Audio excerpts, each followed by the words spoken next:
See, there's something within us that wants to leave a legacy. But here's the thing you need to know is if God asks you to do something, don't look at the size of the job, look at the size of your God who asked you to do it. See, he laid down his life for you, so that tells me that you are not worthless, you are worthy. And this is what he wants to rewrite into your story. That reality impacts everything. Well, welcome small groups to week 3 of Ruth, and I'm excited to be diving in once again. Before we dive into Ruth chapter 3, a couple things I just want to let you know about or kind of remind you as a small group. One of our values or one of our central things that we have all of our small groups and want you to do is be on mission in some way. We got some great on mission opportunities. If you were with us this weekend, you heard from David Anderson, who was talking about safe families. One of the best ways for safe families to be engaged or to serve in safe families is in the small group context. Let me just kind of paint the picture of how you could do that. There might be one person or one couple in your small group who said, I could picture hosting kids at my house. And that would be like beautiful. And then you would have other people in your small group who would say, ooh, I could bring respite care to you if you're helping care for kids locally in the area. And someone else in the small group would say, ooh, and I can help supply the needs. So if you have a 6-year-old, I can, bring over some clothes, or if you have a baby, I can bring over the diapers or whatever it is. And this is where safe families can be so well done as a small group together. I would highly encourage you as a small group to consider being a safe families small group and really approaching it as a team. The other thing I just wanted to let you know about is Easter's coming. And we actually will have a work day here at the church. A lot of that will be outdoor work just to get the land and the whole place kind of spruced up. That will be April 13th, and just want to put it on your horizon. If you want to do that as a small group, come on out and serve for a couple hours just to help get the place clean. That would be awesome. So a few ways that your group can be on mission together. Just want to let you know about that. Okay, let's dive in now to Ruth chapter 3.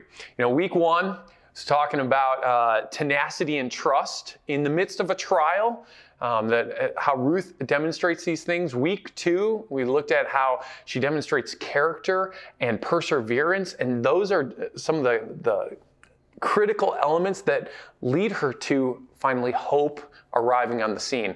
This week, we really looked at one central idea, and that was her taking this big step of faith. I kind of called it the big, hairy, audacious request. It was a big ask, if you will. But to get into this was kind of the illustration that I used at the beginning, was that in our house, we have different, obviously we got kids, and our kids make different screams depending on what they're going through or what they're facing. Like, for example, we have the bug scream. That's the scream that is, slight terror, but you can hear no one's going to die. We've got the sibling is teasing me scream, where there's a little bit of anger behind the scream. We've got the joyful scream. That's a scream that actually it's really high pitched and there's a little giggle at the end of it. And then we've got the bloody murder scream. This is like someone is seriously hurt and we got to come running, and we've got these kind of different screams. And I use that as an illustration just to think about even how sometimes I would say we have different kind of calls that we make out to God even. So think about this. Maybe we probably have all expressed this at some point. I kind of called it the stub your toe, yell to God.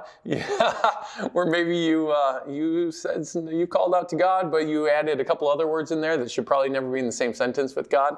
Or maybe it's a beautiful sunset call out to God. It's almost like it's the only response you can come up with is like you just have to say, oh God, look at this amazing, beautiful sunset. Or maybe it's something jumps out and surprises you type call out to God. Or maybe there's the you're about to take a test, call out to God, I need your help. And then there's this one. It's where you find yourself in what you feel like is an impossible situation. And the only response, the only natural thing you can do in that moment is really make a big, hairy, audacious request before the Lord. I don't know if you've ever felt like that, where you've gotten yourself kind of in front or in a situation in life that just seems, I call it big, hairy, audacious, because it seems too big and too scary and too audacious, maybe even to ask God, but you don't know what else to do in the situation. That seems like the only reasonable response. And I talked about how even before you make that request, it's almost like you position your heart differently. And I use that illustration of kind of like taking the blocks. If you've ever run track or seen someone run track, as they take the blocks, they set up and they square their body to the blocks, and they take a big deep breath, and they push their feet in deep, and then they go for it. And I don't know if you've ever had one of these moments where the Lord, or with the Lord, where you've really done this. It's almost like you position your heart differently than any other time. And it's like you square up with the Lord. You take a deep breath and you're like, I am coming before you, and I'm all in a different way than normal. And that's really what Ruth demonstrates here in this week's lesson. In verses 1 through 4, I'm not going to read any of this to you, but I'll summarize some of it. You recall that Naomi tells Ruth, hey, I want you to, basically she says, go take a bath, put on perfume, get dressed in a really nice dress, and then go before Boaz. And really what she's doing and telling Ruth to do is, listen, this is her way of saying you need to let him know that you're available and you're interested in marriage. And then she says, now here's your move. Basically, Boaz is going to be threshing the barley, and at the end when he lays down, you're going to go on over and you're going to uncover his feet. And I know it sounds like super weird, like uncover his feet, like what's that all about? I talked about this, that really in this day and age, I don't get it. I don't understand why this is what it is, but this was kind of a sexual advancement is what she was doing. It was her way of actually flirting with him and saying, hey, I'm available. Are you interested? That's really what this was. And so that's really the instructions that Naomi gives to Ruth. But then in verses 5 through 9, Ruth goes and does it, but she takes it one step further. She doesn't just uncover Boaz's feet, and then when he wakes up and says, who are you?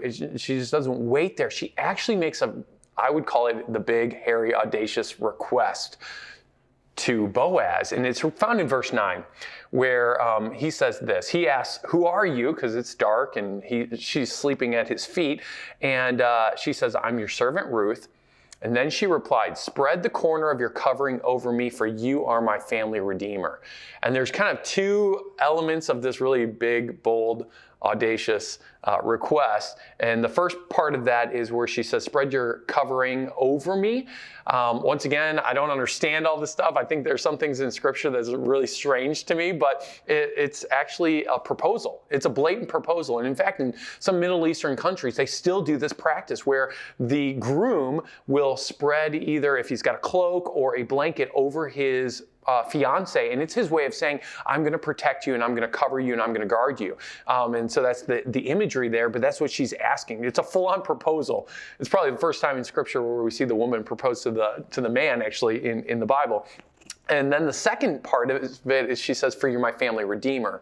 And this is, once again, it's that cultural practice in Israel where if there was a widow, the family redeemer was the closest male relative who could marry that widow. And in doing so, what they were doing is they were actually saving the family, and they were saving the land that belonged to that family to stay with the family line. And so what she's doing is she's saying, this is your ability as well. You are someone who has the ability to save me. But it's a really bold, crazy request.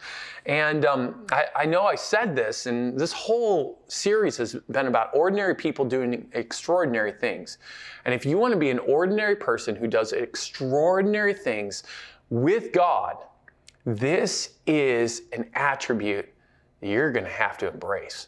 It's asking God for these big, hairy, audacious requests. It's these all-in requests where your whole heart and your whole movement is going into this, saying, God, I need you to show up here.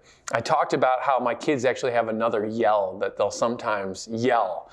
And that is when they yell my name, and it's different. It's not the bloody murder yell. It's not the I'm scared yell. It's the I need you now yell. I mean, that's the best way that I can describe it. It's Dad, and they're calling out, and they need me now. And I was just thinking about Psalm 91, verse 15, where God says this to us. He says, when you call on me, I will answer.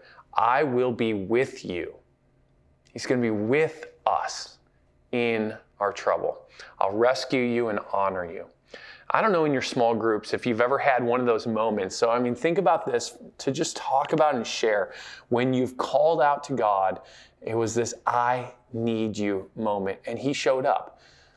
Your story might be an encouragement to someone else to call out to God in just kind of a new way where you kind of position your heart to say, God, I'm coming in, or I'm coming after you all in. And then even a follow-up question is, what's the difference in your heart when you're kind of lackadaisically calling out to God versus an all-in, big, hairy, audacious request? And I asked another question this weekend, and it was this. For those of us who are believers, if you want to know, are you asking big, hairy, audacious requests of the Lord? It would be this. Are you ever praying prayers that make God sweat? Now, I know that God's never going to sweat about anything, actually. That's in all truth. You can't worry God or push him outside of his limits. But what I mean by that is, do you ever ask God for requests that, quite frankly, you look at and you go, this is just way too big? And maybe God looks at it and goes, wow, that's a big request. And that's what I mean by making God sweat. There have been a few times in my life, I think it's actually important that we're regularly asking God for and making these big, hairy, audacious requests that make him perhaps sweat. But I know in my life, there have been a few that I just want to even share with you. One was over a decade ago when my niece was born. She quickly became ill, and she had meningitis, which is an infection in your spinal cord and in your spinal fluid. And I remember feeling like the Lord just told me, it was almost an assignment, you got to get there and you've got to pray, and I want you to make a big, hairy, audacious request. And I remember in that situation, they don't want germs in the room. I mean, the child's totally isolated and almost in an incubator box. She was running a fever of 105 or something like that. And when I got there, I just told my sister, I said, I've got to get in there and I've got to pray for her. And I did. And I went in there and I made one of these kind of big, hairy, audacious prayer requests to the Lord. And that day she turned and she started getting better. And she's alive today and doing well. And I often think, I don't know, I hate to say, oh, that was me, but I felt like the Lord had a very specific assignment, and he was calling out of me to say, Josh, will you ask me for something that's much bigger than what you think I can do? I remember even 7 years ago, my wife was pregnant with Lila, and I remember I came home one day after work here at the church, and she was in tears, and she said, Josh, I'm bleeding, we're losing her. And I remember just getting really, fiery, and just going, not yet. Like, I'm just not going to start crying with you yet. I feel like I need to just make a big, hairy, audacious request and say, Lord, would you please save my daughter's life? And of course, Lila is alive and well and doing great at 7 years old now. But I really believe sometimes we see God do the crazy, extraordinary things because we as ordinary people make the big, hairy, audacious request. Now, I've got to give a little caveat here to the conversation, is that please don't mistake this, that not all big, hairy, audacious requests turn out good. Sometimes sickness overtakes people, and sometimes the life is lost. And so it's not always a happy ending. But here's what I think the enemy sometimes tricks us into is getting us to think, I better not make a request that God may not answer. And so I think a lot of Christians just don't go for these big, hairy, audacious requests because we're like, what if God doesn't show up? Or I've seen him not show up. And so since he hasn't shown up in other times, I shouldn't bother even going for these big requests. But I think what we need to be doing is constantly pressing in to the big, hairy, audacious requests and trusting him that he's going to walk with us through them, and that there's going to be times that he actually steps in, meets you, and brings salvation because of you making that request. So I hope you have some good conversations just around that subject of the big, hairy, audacious requests, and that you're just blessed as a result of it, and that you start making some big, hairy, audacious requests this week. Be blessed. See you guys next week.